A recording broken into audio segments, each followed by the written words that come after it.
Lizzo has finally admitted she's tried Ozempic for weight loss, but revealed what really worked for her. Lizzo feels good as hell without weight loss medication, allegedly. The singer admitted that she tried Ozempic and other GLP-1 medication, which is a class of meds primarily used to manage type 2 diabetes and obesity, before deciding that the method wasn't the most effective way for her to achieve her weight loss goals. Lizzo told host Trisha Paytas during a June 19 episode of the Just Trish podcast, saying, "I tried everything," before explaining why she wound up ditching GLP-1 medications early on in her journey. She continued to say, "Ozempic works because you eat less food, yeah? So if you eat right, it makes you feel full, but if you can just do that on your own and get mind over matter, it's the same thing." The 37-year-old, who has been documenting her weight loss journey since 2023, said she only started seeing the results she wanted when she made a simple change to her diet, which is eating meat. Interesting. She said, "What it did for me is I was not being vegan, because when I was vegan,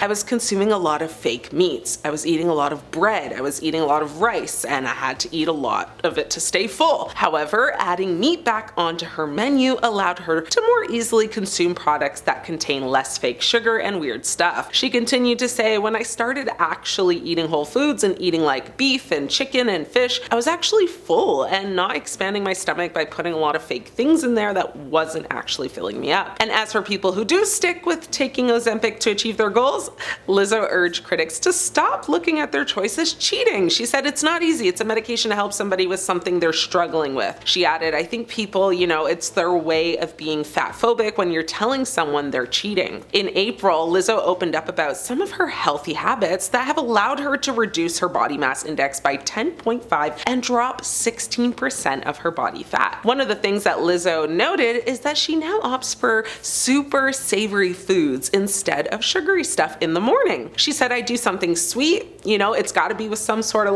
carb. I'll have almond butter and toast." So everybody's, body is different. Find out what works for you. Adding that, what works across the board science-wise is calories in versus calories out. The singer also revealed that her weight loss journey became easier for her to manage due to a shift in mindset, as she was focusing more now on her health and wellness instead of other distractions. And to that point, she said, "I loved to distract myself with people. I love to distract myself with food. I love to distract myself with drinking. And I love to distract myself with problems that I would create. I would love to do that, and I stopped doing that, and I just focused on me." She finished off to say, "I'm not gonna lie and say I love my body every day. The bottom line is the way you feel about your body changes every single day. There are some days I adore my body, and others when I don't feel completely positive. Well, ain't that the truth? And yes, it does hurt. Ouch. But I'm happy for her. She looks great. And hey, whatever works, works. So cheers, Lizzo." What do you guys think of Lizzo's transformation? I'm your host, Ashley. It's been great catching up.